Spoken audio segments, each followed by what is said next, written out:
안녕하세요. 복덩이들 빌딩 언니 변혜인 이사입니다. 오늘은 정말 많은 분들이 헷갈려 하는데 꼭 알아야 하는 내용에 대해서 알려드릴 거예요. 바로 여러분들 부동산에 가서 중개인과 계약을 하고 나면 복비, 중개 수수료, 정확한 용어로는 중개 보수를 내게 됩니다. 오늘 그 중개 보수를 완벽하게 마스터할 수 있도록 정리해 드릴 테니까 이 영상 끝까지 보시고 중개 보수 협상 성공하시길 바라겠습니다. 저는 물론 이제 빌딩 매매 거래를 많이 하지만 많은 분들이 주택 거래를 많이 하실 거라고 생각이 들어요. 그래서 우선 오늘 주택부터 상가, 빌딩까지 중개 보수에 대해서 확실하게 정리해 드리도록 하겠습니다.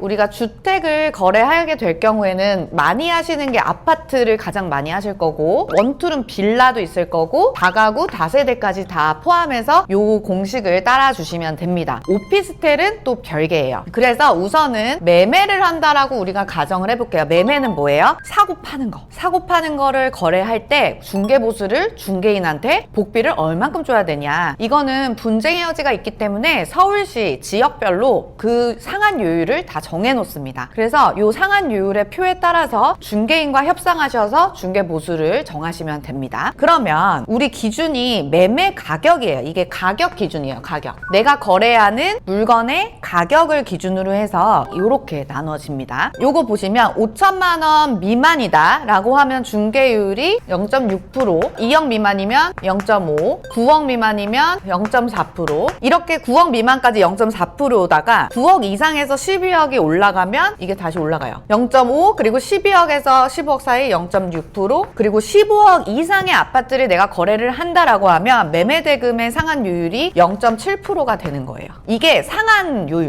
요율이고, 소액 매매 이 건에 관해서는 한도액도 정해져 있어요. 정률로 정해져 있습니다. 최대 한도액이 요 5천만 원 미만 관련해서는 25만 원까지만 보수로 정해져 있고, 그리고 5천에서 2억 미만의 거래를 하시면 최대 80만 원까지 한도가 정해져 있습니다. 그럼 예를 들어 볼게요. 여러분들이 15억짜리 아파트를 거래했다라고 하시면 15억에서 곱하기 0.7%를 계산기를 때려보시면 됩니다. 그러면 1,050만 원이 나와요. 그러면 복비로 1,050만 원을 지불해야 된다라는 뜻이고, 여기에 중요한 거는 이 중개보수는요, 여러분 현금 영수증 세금 계산서가 다 가능해요. 그렇기 때문에 여기 부가세 10%가 별도다라고 생각하시면 됩니다. 너무 비싸요. 조금 깎아주세요. 중개인과 여러분이 협상을 직접 하셔야 돼요. 여러분 협상이라는 건요, 나와 상대방의 어떤 상황을 명확하게 이해하고 거기서 딜을 우리가 카드를 던져야 합니다. 그래서 중개인도 사람이기 때문에 고객이 이 중개보수에 대해서 논리적으로 깎아달라고 하시면 사실 또 기분 따라서 또 깎아주는 게 또 묘미거든요. 예를 들어서 내가 물건을 안 보고 샀어. 그리고 결정도 완전 빨리 했어. 나는 가격을 깎고 싶었는데 절대 안 깎아준다 그래서 안 깎았어. 등등 내가 협상해서 중개인을 많이 배려했다라고 생각하시면 사실 깎아달라고 한 번쯤은 요청하시는 게, 저도 아파트 살 때 조금 깎았습니다. 근데 또 이런 경우가 있어요. 정말 물건이 너무 급한 물건이었고 그 단지 내에서 이 호수가 절대 안 나오는 건데 나왔어. A급이야. 그러면 사실 제값 주시는 것도 그게 이제 어떻게 보면 우리네 사는 어떤 덕목이라고 할 수 있겠죠. 어쨌든 중개보수라고 하는 건 이 거래에 대한 일한 거에 대한 보수를 받는 거기 때문에 어떻게 보면 여러분들은 내가 금방 가서 내가 빠르게 결정해서 했어 라고 하지만 사실 그 중개인 입장에서는 그 물건을 확보하기 위해서 혹은 그 물건의 우선순위를 확보하기 위해서 또 보이지 않는 노력을 했을 가능성도 우리가 잊으면 안 되겠죠. 자, 그러면 매매에 대해서는 이런 기준으로 하시면 되고, 이 요율은 사실 찾아보고 우리 부동산 계산기라고 하는 그 사이트가 있습니다. 거기서 정확하게 쓰면 이 요율에 맞게 또 계산을 해주는 사이트가 있으니까 참고하시면 좋을 것 같고요. 그리고 서울시 홈페이지라든지 혹은 중개사무소에 이렇게 가시면 이런 중개보수 요율표라는 게 사무실에도 다 보통 이제 게시하는 게 의무사항이고요. 정확하게 계산하시고 부가세 별도로 금액 확인하시고 세금 계산서든지 현금 영수증을 하셔야 나중에 이걸 매각하실 때 혹은 다른 거래를 하실 때 필요 경비로 처리를 하실 수 있습니다. 그래서 요것도 놓치시면 안 될 것 같고요. 이건 그러면 한도액은 뭐예요? 여기 이제 소액이라고 볼 수 있는 이제 우리 그 가격에 대해서는 한도가 있어요. 예를 들어서 5천 이상 2억 미만이에요. 그러면 1억 9천짜리 매입을 해서 0.5를 중개보수로 하려면 이게 얼마가 나오냐면 95만 원이 나와요. 근데 이 요율표에 있어서의 한도액이 80이기 때문에 이 중개사한테는 95만 원이 아니라 80만 원만 주면 되는 거예요. 요 구간에 계신 분들은 상한선을 좀 잘 체크하시면 좋을 것 같습니다. 그러면 자, 여러분이 많이 헷갈려 하시는 게 있어요. 바로 임대차의 중개보수를 엄청 헷갈려 하시거든요. 그래서 오늘 그거를 또 제가 정리를 해드리도록 하겠습니다. 임대차예요. 자, 임대차 같은 경우는 전세 아니면 월세일 거예요. 전월세를 계약을 할 때 내는 복비, 중개보수라고 생각하시면 됩니다. 임대차일 때. 그때는 요 요율이 조금 구간이 달라져요. 5천 미만, 5천에서 1억. 아까 매매는 9억 기준이었는데 얘는 이제 6억 기준으로 되고 6억 이상 12억, 15억 요 뒤는 이제 동일하게 가게 됩니다. 그러면 자, 요율에 대해서도 설명해 드릴게요. 5천 미만은 0.5%, 1억 미만은 0.4%, 6억 미만은 0.3%, 12억 미만 다시 올라가요. 0.4%, 0.5%, 0.6%. 여기도 이제 상한이라는 게 있어서 5천만 원 미만은 20만 원. 그리고 1억 미만 같은 경우에는 30만 원이 이게 한도액이라고 생각하시면 돼요. 1억에서 0.4% 하면 40만 원인데 1억이어도 최대는 30만 원만 주면 된다라고 생각하시면 돼요. 자, 그러면 여기서 궁금한 게 뭐냐면 기준이 뭐냐예요, 기준. 많은 분들이 보증금 아니에요? 라고 생각하시는데 보증금이 아닙니다. 이 중개보수를 계산하는 기준이 따로 있어요. 바로 뭐냐면 이 개념이 나와요. 환산 보증금. 뭐냐면 그냥 여러분들이 생각하는 뭐 1000에 100이야? 그러면은 보증금 1000만 원, 이 월세를 환산합니다. 월세도 이 기준에 들어가게 돼요. 월세 곱하기 100 이렇게 하면 돼요. 그러면 1000에 100짜리를 내가 갔어. 그러면 더하기 100만 원에 100을 곱하는 거죠. 그럼 얼마죠? 1억이죠. 그러면 1억 1000만 원이 환산 보증금이 되는 거예요.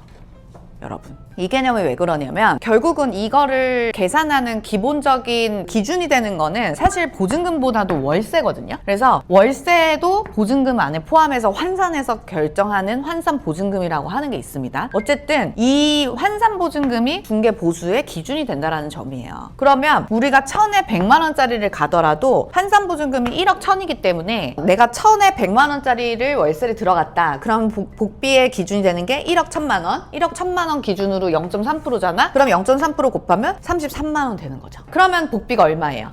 33만 원. 아니죠. 여기에 또 뭐가 있어요? 10%가 있죠. 와. 아니 여러분, 거래할 때 모든 재화에는 10% 부가세가 붙습니다. 그래서 36만 3천 원이 이게 이제 최종 중개 보수가 되는 거죠. 근데 그럼 임대차 15억 이상 되는 것도 있어요? 라고 사람들이 물어보잖아요. 지금 나인원 한남 같은 데 생각해보세요. 나인원 한남 100평에 내가 임대할 거야. 그러면 50억에 5천이에요. 그러면 요거에 대한 환산보증금은 어떻게 돼요? 5천만 원에다가 곱하기 100을 해. 그러면 50억이잖아요. 그러면 50억 더하기 50억 하면 100억이에요. 환산보증금 100억. 환산보증금 100억에다가 15억 이상이면 0.6%잖아요. 0.6% 하면 얼마죠? 6천만 원.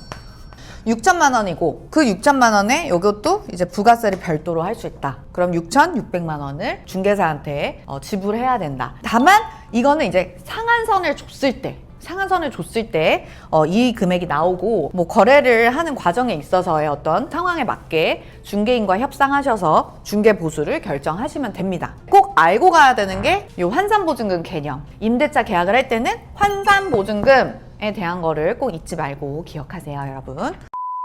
지금 주택은 정리를 했어요. 주택은 아파트, 빌라, 다가구 주택, 다세대 주택, 그리고 이제 오피스텔 거래하시는 분들도 많죠. 오피스텔은 평수에 따라서 달라져요. 우리 아까 매매 금액이었는데 평수에 따라서 전용 25평 이하, 그리고 그 외 전용 25평 이하의 경우에는 매매는 0.5%, 임대는 0.4%, 그리고 25평보다 크다 그러면 얘는 0.9%가 됩니다. 그래서 내가 사는 곳의 전용 평수에 따라서 중개보수 요율이 좀 달라지죠. 자, 그런데 여기서 여러분들 중요한 게 뭐냐, 이 전용 25평의 조건이 하나 더 있습니다. 바로 주방과 화장실이 있는 경우에는 매매는 0.5%, 임대는 0.4%. 그리고 만약에 전용 25평 이하인데 전용 주방이나 화장실이 없어. 그러면 일로 가야 되죠. 그러면 그거는 0.9%가 된다라고 생각하시면 됩니다.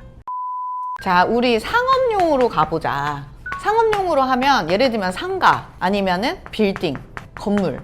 근데 이 빌딩 건물에 뭐가 있냐면 근생이죠, 근생. 오피스. 주거가 아닌 빌딩 건물, 상가 같은 경우에는 상업용으로 우리가 분류를 합니다. 그리고 여기에 플러스 그냥 우리 토지 있잖아요. 일반 토지 같은 경우에는 이제 분류를 해서 정리를 하는데 얘는 아주 깔끔합니다, 여러분. 임대, 매매 모두 동일하게 0.9%로 정해져 있다. 만약에 내가 10억짜리 건물을 샀다. 그러면 0.9%를 하면 900만 원. 거기 부가세. 이게 이제 중개보수고. 만약에 100억짜리를 샀다. 9천만 원 부가세.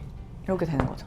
이사님, 그러면 중개보수는 계약할 때 주면 되는 건가요? 사실 그것도 최근에는 임대차나 전월세 같은 경우에는 계약 시에 지급하는 경우도 지금 되게 많은 걸로 알고 있고, 보통 이제 매매 계약 같은 경우에는 잔금 시에 주는 게 통상적이기는 했고, 공인중개사법 시행령에 따르면 27조 2항을 보면 중개보수의 지급 시기는 개업 공인중개사와 중개의뢰인 간의 약정에 따른다. 즉 중개보수를 계약일에 줄 수도 있고 뭐 중도금 날짜에 줄 수도 있고 따로 정하는 매매 잔금 날짜에 줘도 돼요. 그런데 따로 약정이 없을 때에는 중개대상물의 거래대금 지급이 완료된 날, 즉 잔금일이 이제 중개보수의 지급일이 됩니다. 따로 약정을 하지 않으시면 잔금일 날 지급하시면 돼요. 그런데 뭐 예를 들어서 빌딩 매매 같은 경우에는 법인이 빌딩을 매입하거나 했을 때 이 중개보수 같은 경우에도 취득세를 낼 때 세금계산서 같이 들어가야 되거든요. 그렇기 때문에 잔금날 세금계산서까지 반드시 챙기고 지급까지 완료하시는 게 좋습니다. 아마 이 영상 댓글에 중개인 니들이 뭘 하길래 뭐 돈만 몇 천만 원씩 왜 가져가냐, 충분히